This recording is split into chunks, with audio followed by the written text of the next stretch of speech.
Здравствуйте, мои дорогие друзья. У меня сегодня, как видите, обзор.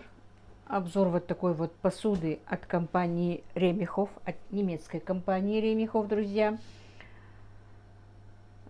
И мне ее прислали на обзор. Мы будем с вами ее сейчас посмотрим сначала и заодно и протестируем сегодня, что и как. Я уже смотрела, видела, я даже один раз на сковородке, даже в ролике готовила, но я тогда еще не показывала вам ее, теперь хочу вот показать. Так, ну мы сейчас вынем, и пока я буду все это делать, я вам немножко расскажу, что же это за посуда. Так, тут, как видите, 12 предметов. Так. Сейчас я уберу коробочку.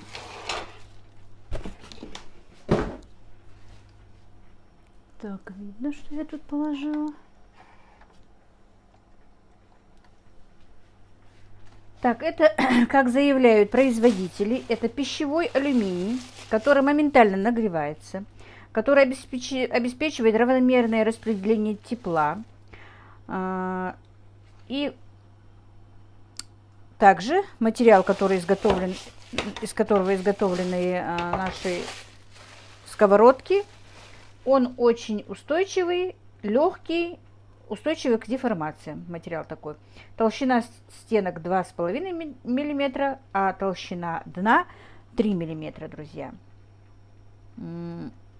Так, ну я просто зачитаю вам, все-таки я вот это все вот наизусть, я же не технолог, производитель этих сковородок. Современное пятислойное покрытие с высоким антипригарным свойствами. Так, вот. Вот такая вот. Вот такое вот антипригарное покрытие, видите, вот так. Ну вот, продолжим дальше наш обзор моих сковородок. И, друзья, вот такие вот фетровые вставки, они очень удобны. Они не будут царапать друг друга, сковородки, не будут царапаться. Самое главное, из-за того, что и ручка съемная, можно будет ставить вот так вот друг в друга и не будут много занимать места. Это вообще вот прекрасно, я очень довольна пока. По качеству потом посмотрим при использовании, конечно, обязательно. С ними вот такая вот крышка. Очень такая, видите, удобная, прорезиненная такая. Плотно, хорошенечко вот так вот встает. Ну, я смотрела эти кастрюли уже, и сковородки. И, видите, очень удобная. Она прям становится в свое, куда ей нужно. Вот так вот. И также для того, чтобы было мне лопаточка такая, шумовка и поварешка. Тоже силиконовые, очень удобные, чтобы они не царапали. Вот. Еще вот, я вам покажу ручку. Так, еще немножко хотела вам сказать о этих. Значит, тут два мраморных покрытия. Это для того, чтобы увеличить срок эксплуатации изделия. Двойной промежуточный слой для усиления антипригарного покрытия. Значит, есть еще один, 5 слоев.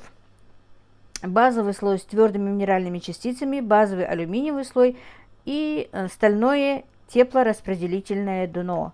Вот такая вот заявка на эту посуду.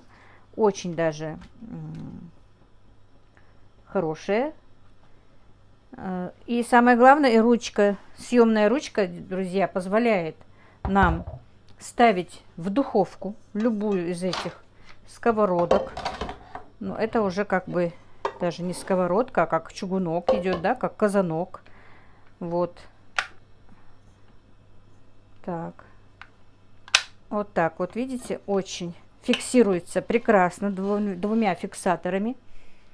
Вот так вот, видите.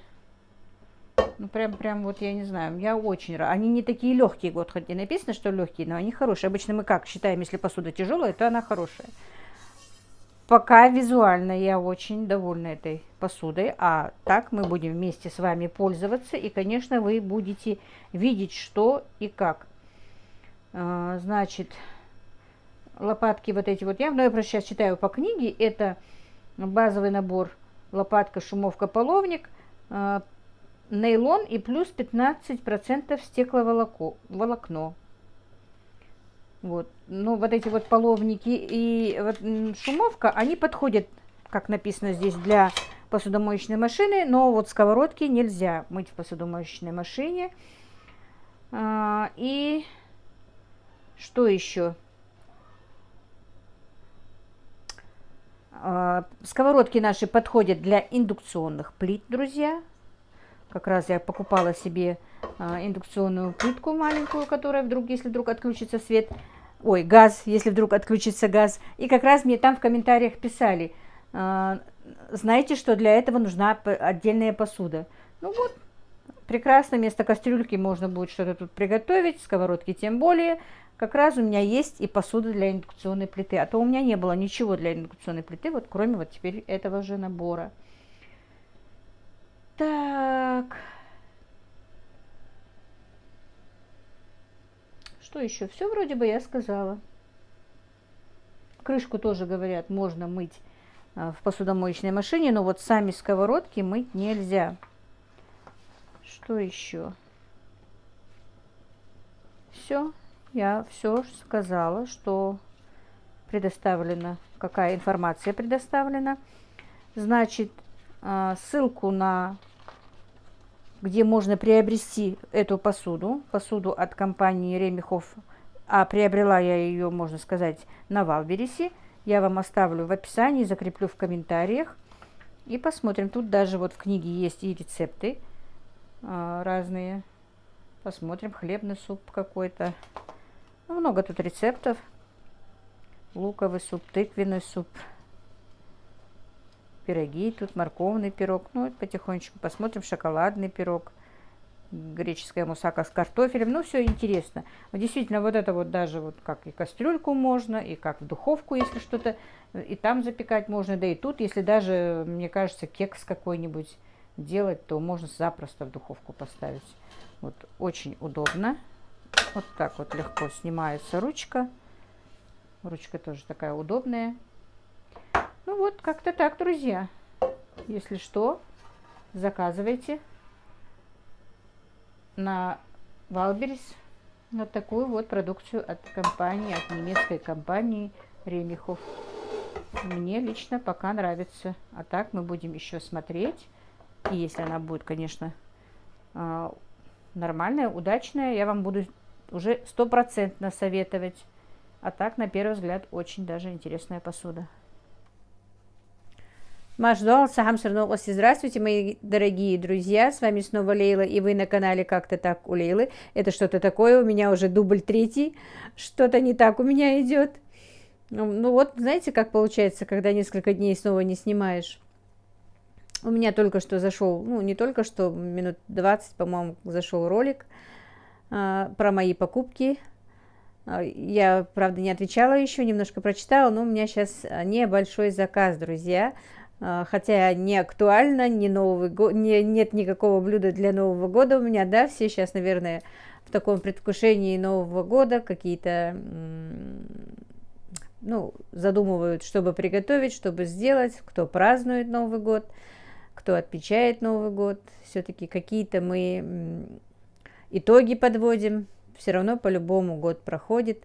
И будем надеяться, как я сегодня сказала, мы обычно каждый раз, когда, ну, не знаю, как вы, но, например, я так думаю, что следующий год должен быть и будет лучше, чем прошедший. Но потом сразу же себя ловлю на слове, сегодня еще в группе сказала, ну, лишь бы он не был хуже, чем этот, да. Хотя для многих он был очень трудным, тяжелым, с потерями. До Нового года еще есть время, но я все равно так начала сегодня эту тему. Не знала, когда включала телефон, о чем я буду с вами говорить. Но что бы с нами ни происходило, это все по воле Всевышнего, и будем уповать на Него. И надеяться, что все будет хорошо. И говорить «Алхамдулилла», то, что у нас есть, все по воле Всевышнего, значит, так должно было быть. И у кого было хорошо, у кого было не так уж и хорошо. Всем терпения, всем сил, всем, кто потерял в этом году кого-то. Желаю тоже им терпения, сабра, имана, чтобы не ожесточались наши души, не ожесточались наши сердца. Что поделать? Все, что в наших руках, мы стараемся делать, а у нас не так уж и много в руках, только молиться. Но не будем о плохом, не будем о грустном. Сегодня у меня, как я сказала, небольшой заказ. Про себя думала, что вот люди-то готовятся к Новому году, а я буду показывать такой заказ. Поэтому у меня вот пошел разговор про Новый год. У меня заказ нашего кукурузного хлеба сыскал, подлива, так, масляно-творожная, да, получается, кодер и картошка. Сыскал кодер квартал на ингушском языке. Так, что еще? И еще у меня сладкий рис. Но пока я просто сделала подготовку для кукурузного хлеба, а для сладкого риса уже буду отдельно показывать. И сейчас, наверное, камеру переверну, потому что камера у меня сейчас такая, что я сама себя вижу. И буду вам показывать. У меня его очень много на канале, но опять, как я всегда говорю, мне нужно входить в русло, начинать с чего-то, то каждый раз думаю, ну, это было. Не знаю, но такая жизнь у меня, наверное, неинтересная и однообразная, и вам ее показываю, такой же, какая она есть. Будем готовить с вами. И много подписчиков новеньких, может быть, они не видели, кому-то будет интересно. Хлеб очень вкусный, кстати. Мне его можно тоже на правильном питании, но, конечно, по граммовке. Поэтому вот как-то так. Ну вот небольшую подготовительную работу я уже провела. И сейчас посмотрим, что же нам тут нужно. Так, картошка пока не нужна, я ее почистила. И пока пускай стоит, пока будет печься хлеб, потому что еще и рис должен вариться и запекаться в духовке. Поэтому пока он не нужен. Значит, что нам нужно? У меня тут килограмм. Так, отодвину немножко камеру, все-таки не видно. Килограмм кукурузной муки. Ну, грубого помола, не такая уж мягкая вот. Она, конечно, просеянная, все, но она вот такого вот грубого помола. Есть же мягкого и грубого помола. Так, ну, не прям сильно грубый помол, опять-таки, обычный. Дальше, что нам нужно дальше? Так, топленого масла у меня тут... Ну, такая хорошая столовая ложка с горкой. Можно сливочное масло, то же самое, хорошее с горкой, или даже 2 столовые ложки сливочного масла можно добавить, друзья. Так. Также 2 столовые ложки растительного масла.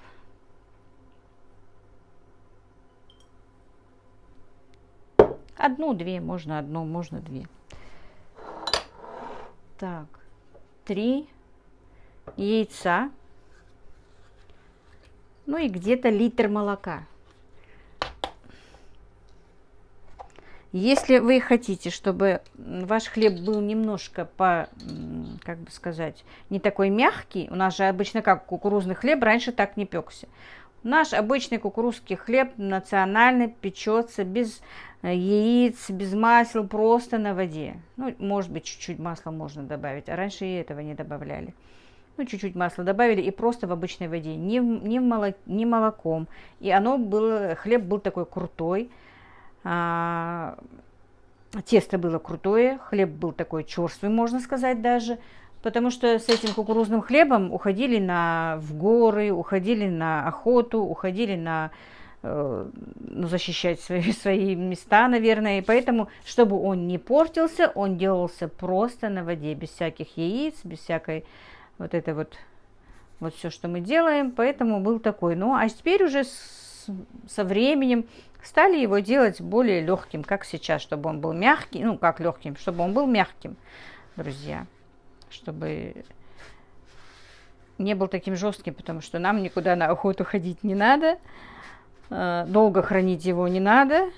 Мы его, в принципе, съедаем сразу, да. Вот если просто печь когда-нибудь, я сделаю такой, как делали обычно наши мамы, наши бабушки. В принципе, моим мальчикам нравится именно вот такой вот крепкий сыскл, чтобы его можно было кидать в молоко. Ну, сейчас будем готовить его таким. Так, я не посолила и не поперчила. Не посолила и не добавила соды. Так, ну, соль как? Ну, с горкой чайная ложка пусть будет. Да? Теперь. И такая без горки чайная ложка соды. Ну, не полная чайная ложка соды, как бы, да? Добавим сюда.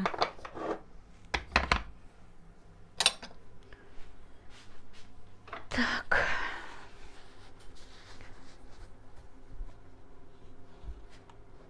Теперь вольем молоко.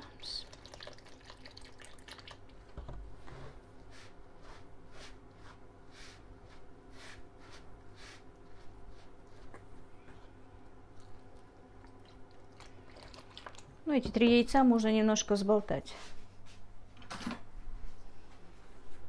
А можно и просто сразу добавить, они все равно перемешаются, и все будет хорошо.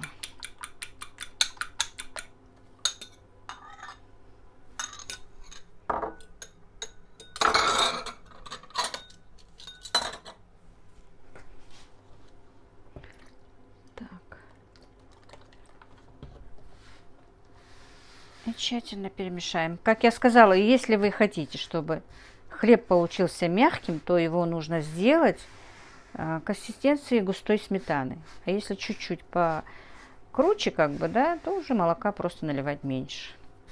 Тут не обязательно прям по литру, программовка. Можно смотреть по тесту. Ну, я, скорее всего, сюда все молоко добавлю. И да, насчет молока я уже прочитала там комментарий, что лучше, конечно, покупать домашнее молоко. Да, это намного лучше. Но у нас как-то вот в селе я не нашла нормальное молоко. Сын мой поехал, купил. Оно было 100% разбавленное. Я просто обиделась, можно сказать. И решила, лучше я куплю разбавленное магазинное, чем разбавленное такое. Было совершенно невкусное молоко. Я не стала его покупать. Мне нужно купить еще один морозильник, если доживем до этого, на будущий год обязательно. Я заморозила несколько бутылок, ну, конечно, его мало. У меня просто катастрофически нет места замораживать что-то, вот все, что мне нужно было бы. Я бы хотела и сыворотку заморозить, но у меня есть сыворотка ведра 2, стоит, пока еще холодно на улице, оно пока сохранится. И молоко бы заморозить побольше, и творога побольше заморозить. Но за счет того, что у меня заказы, у меня не получается все замораживать. Вот хочу купить морозильную камеру еще одну. Уже встала в котел, если честно. Наличными, конечно, пока не получится. Уже встала в котел и буду покупать в котел. Видите, у меня густое тесто. Его можно сделать еще пожиже, но я не буду делать. Я не хочу очень мягкое. Ну и не то, что я и своим этим клиентам сказала. Они тоже сказали, по вашему усмотрению, как вам больше нравится. Вот мне нравится вот так вот. Вот.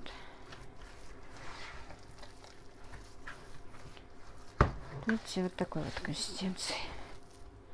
Оно, конечно, немножко гуще, чем густая сметана получается, да? Можно еще и пожиже сделать.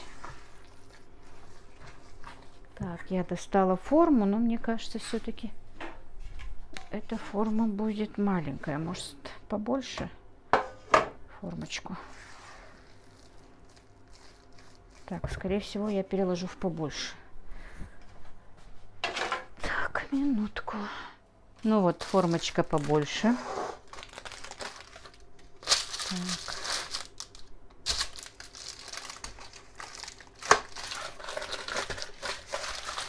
Так вот, решила только на дно положить бумагу. Сейчас отрежу лишнее.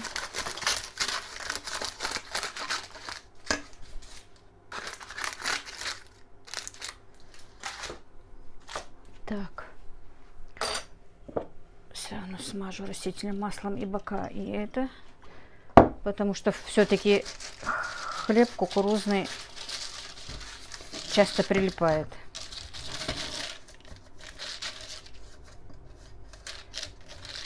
Для безопасности. Перестрахуемся. Так. Ну и все. И отправляем сюда наше тесто.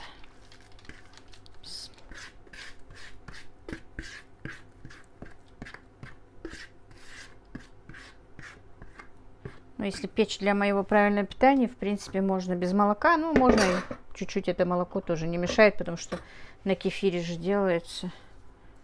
У меня на кефире есть много чего, что можно. У нас сегодня был отчетный день, друзья, если кому-то интересно. Я уже, сколько получается, месяц и 3 недели на правильном питании. Это хорошо, что в эту форму все-таки налила, правда? В той форме был бы маленьким. И кому интересно, я скинула 9 килограмм. Хотя по мне кажется, я не вижу, что я так скинула много. Оказывается, я набрала очень много. Что даже скинув 9 килограмм, я этого не вижу. У меня еще неделю марафона. А там посмотрим. Но мне кажется, все-таки еще 1 месяц мне нужен, чтобы закрепить результат, чтобы уже как-то привыкнуть ко всему этому. Уже не так трудно, как в первый месяц, признаюсь вам. Первый месяц было трудновато, но я не нарушала. Ну, были мелкие нарушения, да и сейчас в этом месяце тоже есть мелкие нарушения. Можно сказать, там водные нарушения, не всегда забываю пить воду. Ну, так что вот мне вот нельзя есть, я не ем. Единственное, что, конечно, иногда грешу фруктами. Все-таки поесть фрукт хочется, но фрукт тоже ем только в первой половине дня.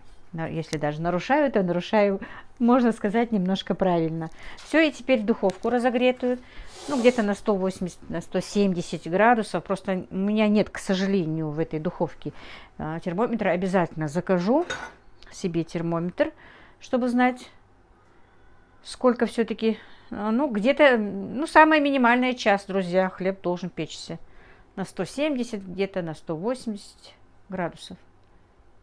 Так, ну, тем временем, что у нас печется хлеб, я подготавливаю уже для риса нужные нам ингредиенты. Значит, я промыла 800 грамм риса, засыпала сюда в кастрюлю. Сейчас налью воды. Воды можно сколько хотите, в принципе, да, 1 к 2 пусть будет. Просто нужно варить рис до, можно сказать, почти готовности. Вот, ну, вот буквально немножко осталось, чтобы он был готов. И тогда рис нужно будет снять. Сейчас зальем воды.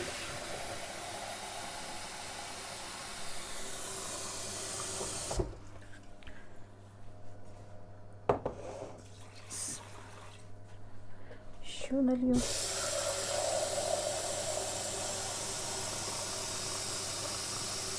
Так вот я рис не готовила. Вот сегодня готовлю первый раз. Посмотрим, что из этого выйдет.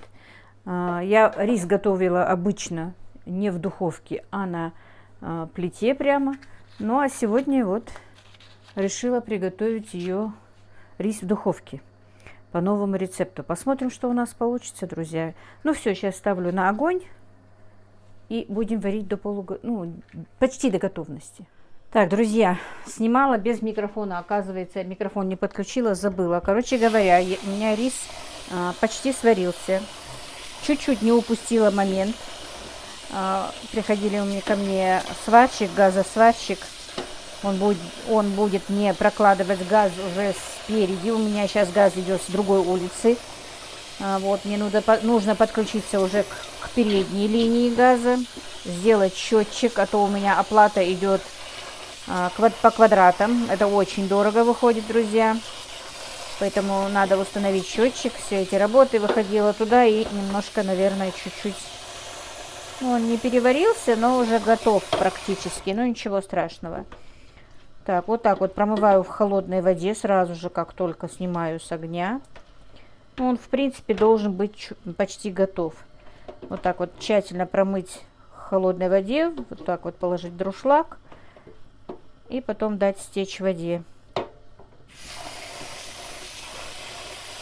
Чтобы в холодной воде, чтобы быстрее варка остановилась.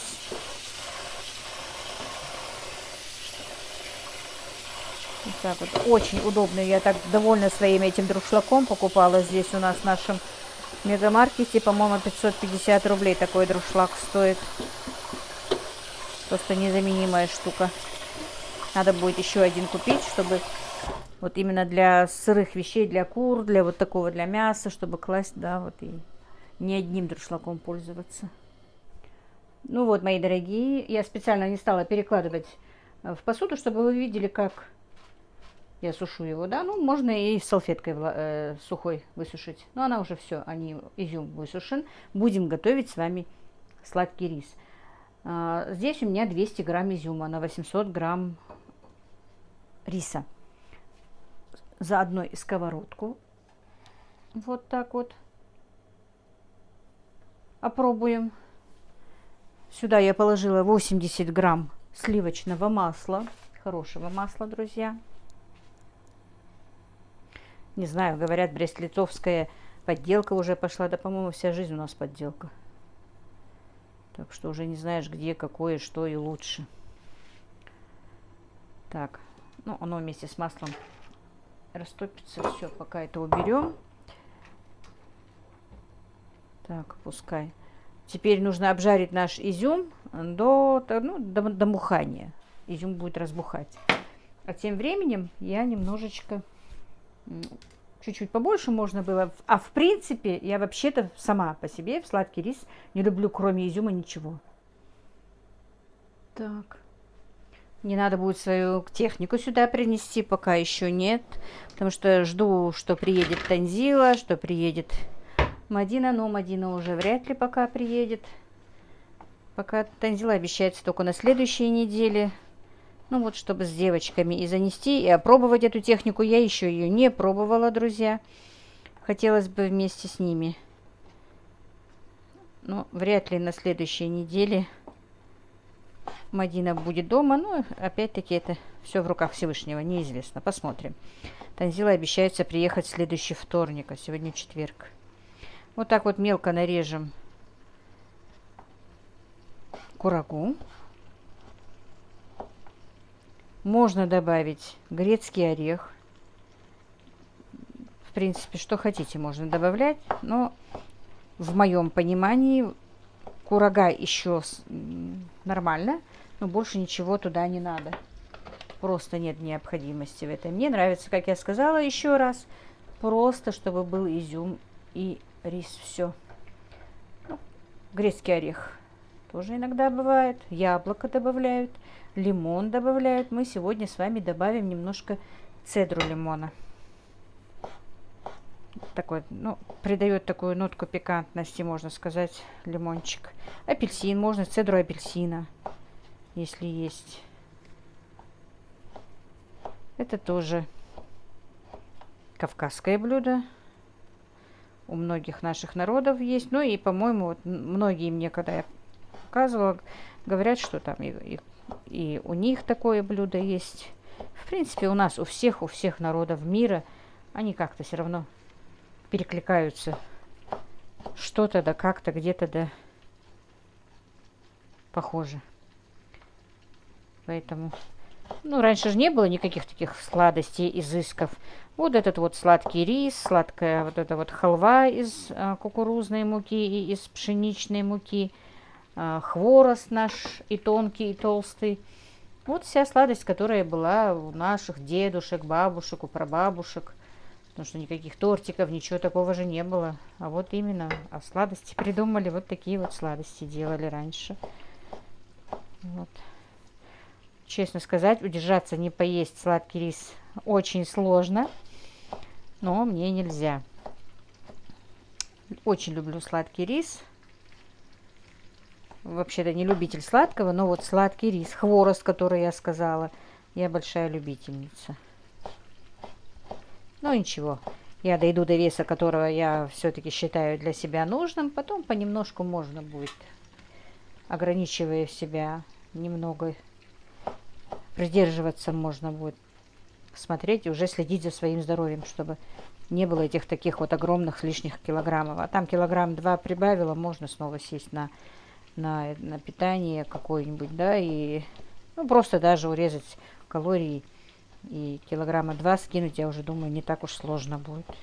Хотя, вы знаете, набирается, конечно, очень быстро, но скидывать сложновато. Поэтому, если даже вот кто-то не хочет сидеть на правильном питании или еще что, можно даже медленно похудеть, просто убрав сахар и хлеб, белый хлеб. Вот, да и другой хлеб есть тоже очень-очень немножко. Так кажется, что не получается, но вроде бы получается. Ну, конечно, я еще недалеко от этого ушла. Советовать сейчас кому-то это будет смешно. Еще даже 2 месяцев нет. Посмотрим, насколько я продержусь, друзья. В тот раз я даже только месяц с лишним продержалась, да? Сейчас посмотрим. Вот так, ну вот, видите, пока сковородка мне нравится. А там посмотрим, как она себя будет вести. Самое главное в сковородках, чтобы их было вымыть нормально, чтобы отмыть от жира было нормально. А то иногда вот сковородки не отмываются от жира.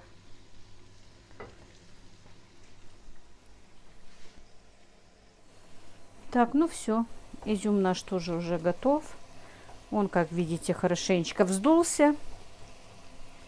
И сейчас будем собирать наш рис.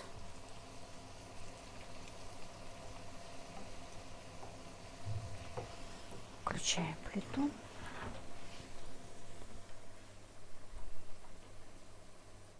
Ну вот и соберем наш рис. Так, немножко вниз я налью масло. Изюма не надо. Первым слоем, чтобы был просто рис.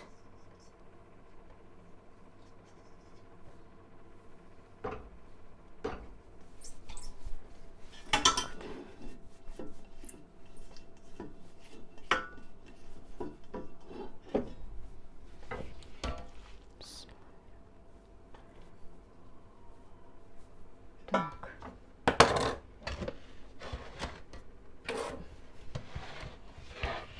И кураку сюда.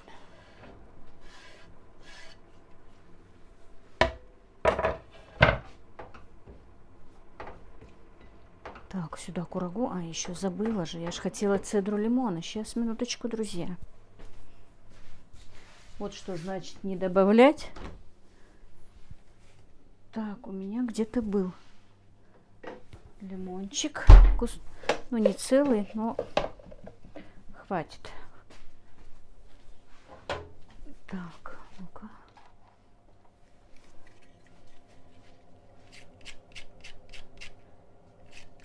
Вот так вот цедру лимона сюда. Ой, не буду вас томить. Так, ну вот, сняла цедру с лимона, но у меня не весь лимон был, а так с одного лимона цедру. Краткость сестра таланта, но у меня этого таланта нет, друзья. Я не так уж кратко все это объясняю, ну как могу. Наверное, ролик будет длинный. Так, ну и вот продолжаем класть сюда рис. Вот так вот. Теперь кладем изюм с курагой.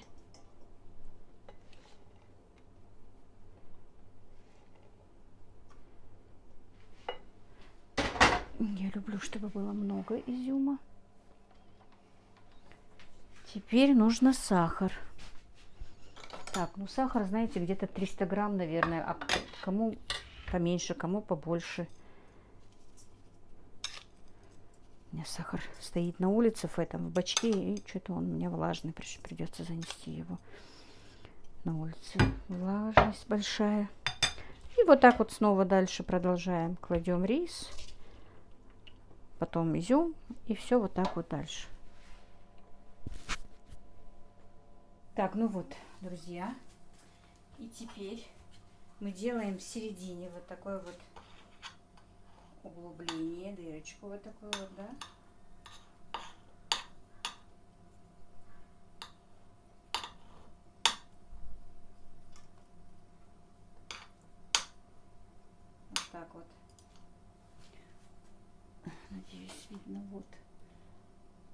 сюда будет накапливаться вода, когда будет разогреваться в духовке наш рис. И готовность риса будет видна по тому, как отсюда уйдет жидкость. Хочу просто изюм упал туда, чтобы изюм не подгорал. Так, духовка включена, разогрета уже на 180 градусов. Ставим в духовку. Так, к сожалению, оказывается, я микрофон опять не прикрепила, но, наверное, меня точно, может быть, было слышно, не было слышно, но еще раз повторюсь.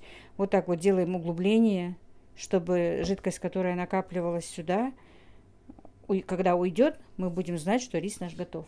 Накрывать не надо, просто сейчас ставим в духовку.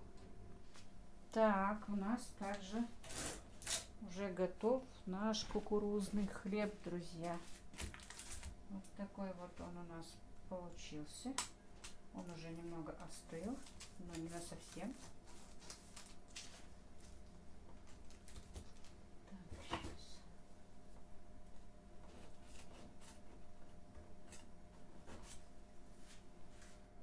Так, пока я готовила рис, он немножко остыл. Сейчас немножко прилип к ртам.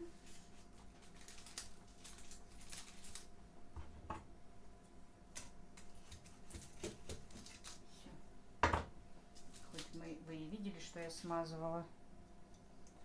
Так.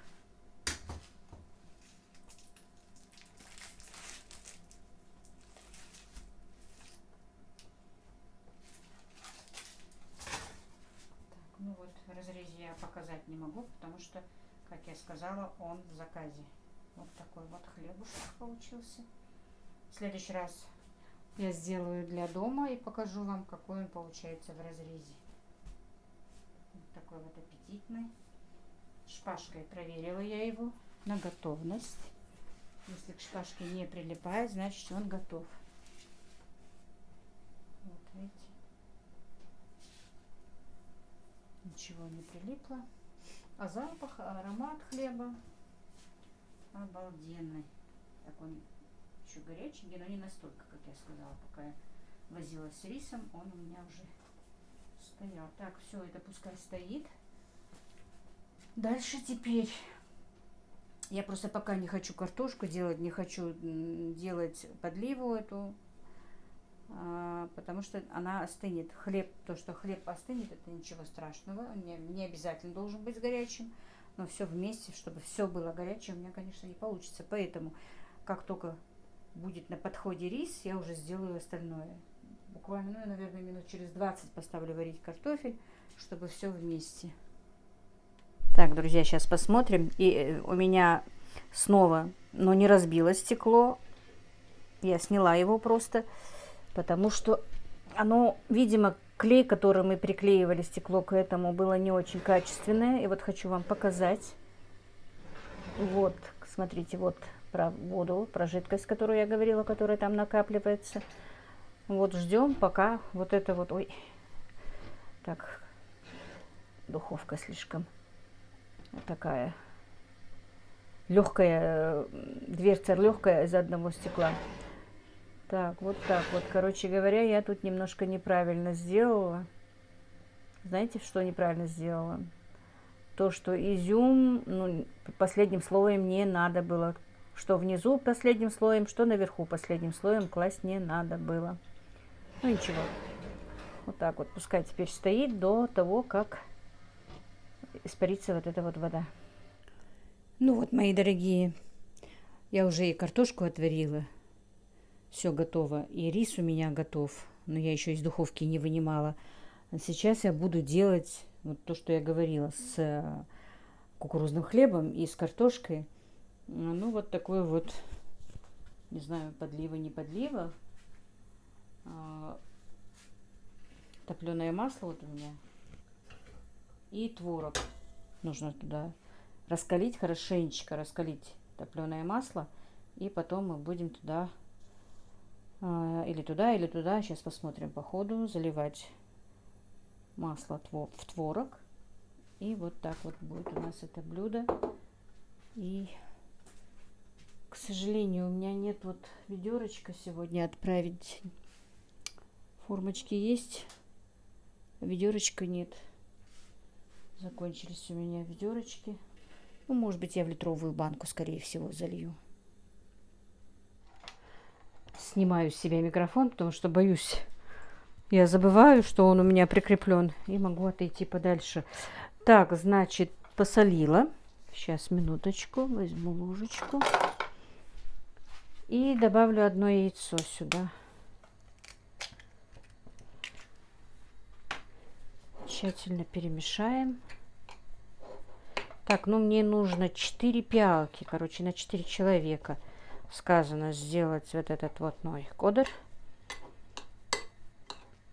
А кукурузный хлеб уже они, наверное, могут и по-другому поесть. Не обязательно с этим. И картошечку примерно.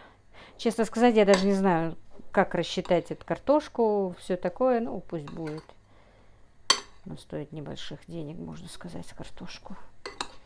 Примерно отварила картошку и примерно, конечно, делаю вот этого творог с маслом. Останется, если будет мало, еще сделаю, не проблема. Останется тоже не проблема, можно дома поесть. Хотя надо будет сделать мне сегодня тоже еще, наверное, кукурузный хлеб. Так, ну масло, по-моему, раскалилось. Да. Сейчас я лучше сюда налью масло.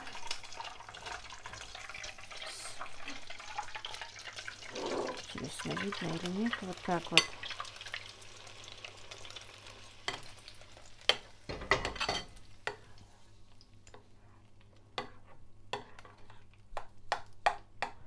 Можно творога побольше. Можно поменьше, кто как хочет. Ну, сюда можно будет еще, наверное, немножко творог я все-таки досыплю.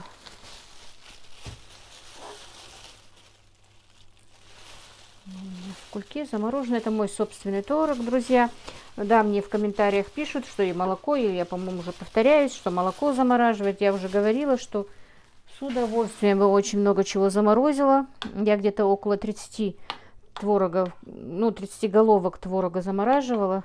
Но все-таки, когда еще и заказы на вареники и дома, он быстро уходит, заканчивается, друзья. Так, ну, придется немножко пробовать насчет соли.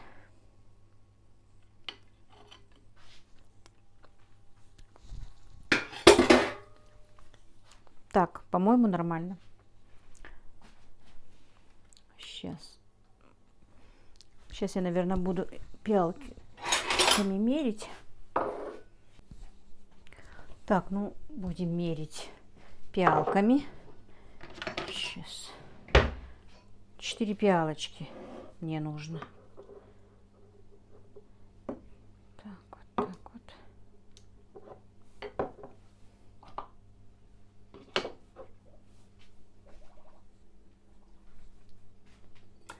Раз.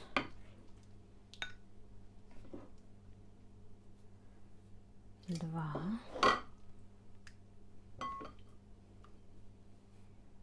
Три.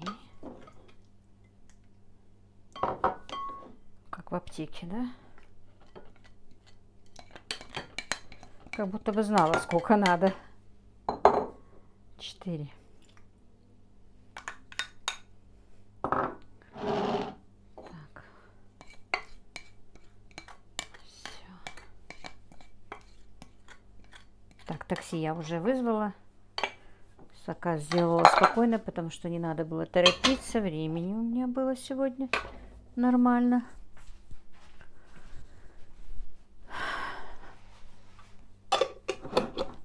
И пока теперь картошка и это горячее. Ну, хлеб тоже не успел полностью остыть, друзья. Он тепленький. Все будет нормально. Так, сейчас я вам поставлю эти формочки. Так, сейчас положим картошку. Картошка разварилась. Так, видно, интересно, смотрите, как разварилась картошка. Даже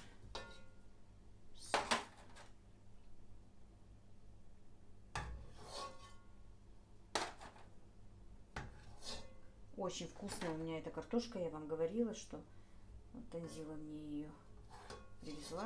Вернее, муж Танзилы, можно сказать. Бургустан, по-моему, она говорила. Такая вкусная, такая разваривающаяся картошка.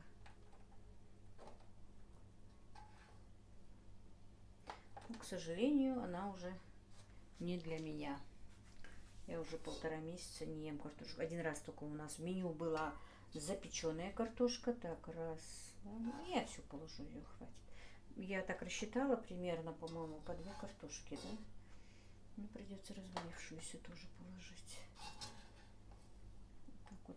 Вот эту картошку макают вот в этот вот в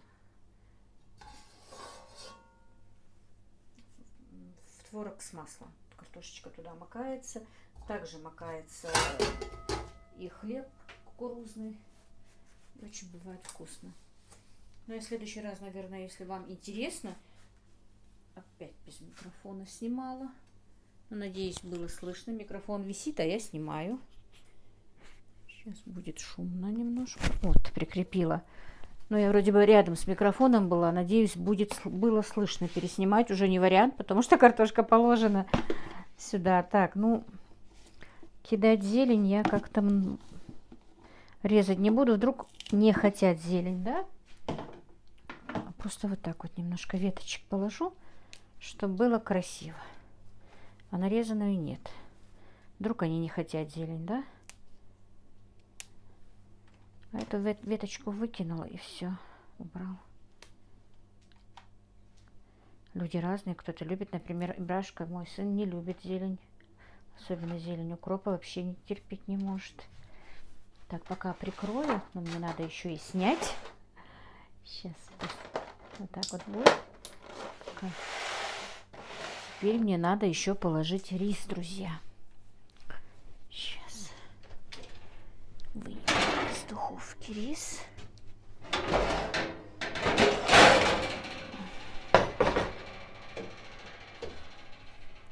Так, как я сказала, не повторяйте моих ошибок. Наверху должен быть рис, а не изюм. Так, видите, вода оттуда выпарилась, но сверху изюм, который лежал, он все-таки немножко подгорел. Сейчас шумовку помою. Мне что-то понравилось, эти приборы от Ремихов. Удобные очень, друзья. Так, сейчас перемешаю. Я вам говорила, что так никогда не делала. Я делала всегда под крышкой и не в духовке. Поэтому не знаю, может быть, надо было... Вот верхний слой или скорее всего, я подняла слишком высоко у себя в духовке. Надо было пониже, чтобы верхний слой так не запекался. Надо было перемешать и немножко оставить. Ну ничего, пока будет ехать первый верхний слой, который немножко суховат получился, наверное, перемешается и будет нормально. Ну, а так мне нравится. Видите, он рассыпчатый, не слишком жирный. Я не люблю, чтобы рис бывал слишком жирный. Вроде бы нормально. Но хоть и нельзя, я на вкус тоже попробую немножко, чтобы посмотреть сладость, чтобы вам сказать, какой он получился. Ой, как хорошо. Я думала, я их выронила. Руки кривые. Сегодня я препарат новый выпила, была у врача, поэтому немножко. Ну, там побочный эффект, что будет головокружение. Поэтому пока привыкаю к новому препарату. Невропатолог выписал мне препарат. Так, все, сейчас попробуем, друзья.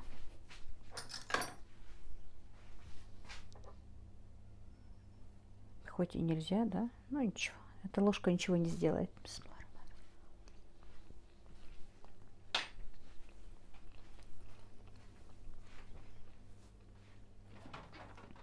Так, на мой вкус нормально. Больше сахара не нужно.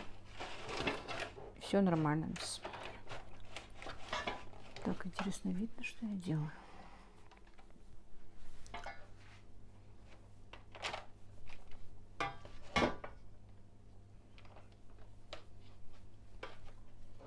очень вкусно. Особенно вот цедра лимона все-таки какую-то свою изюминку придает. Вот именно ненавязчиво так. Запах лимона такой, и не кисло. Так. Мне сказано вот этот вот контейнер. А то, что осталось, у меня очень любит старший сын. Ну, Ибрашка не очень. Ест, правда. Мама любит очень. Дивер любит. Не пропадет. Так, ну вот этот вот изюм, видите, он все-таки верхний изюм, который лежал немножко. В следующий раз буду умнее. Нельзя наверху класть изюм, не додумалась я. А если прикрыть чем-то, то вода не выпарится. Вот в чем разница в духовке и на огне. На огне я до полуготовности только варю рис, и потом уже под крышкой доходит у меня сладкий плов, пусть будет плов. А тут вот видите, без крышки и уже почти полностью, почти вареный рис нужно. Так, ну все, сейчас отключусь. Так, ну вот наш хлебушек. Сладкий рис, как бы его еще сфотографировать нужно. Картофель.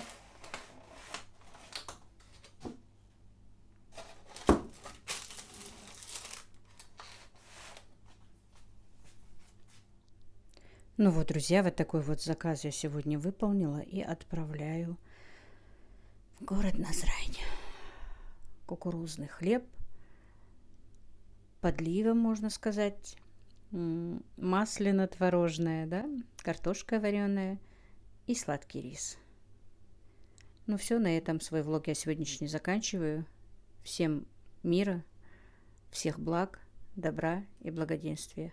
Мяш тахалч.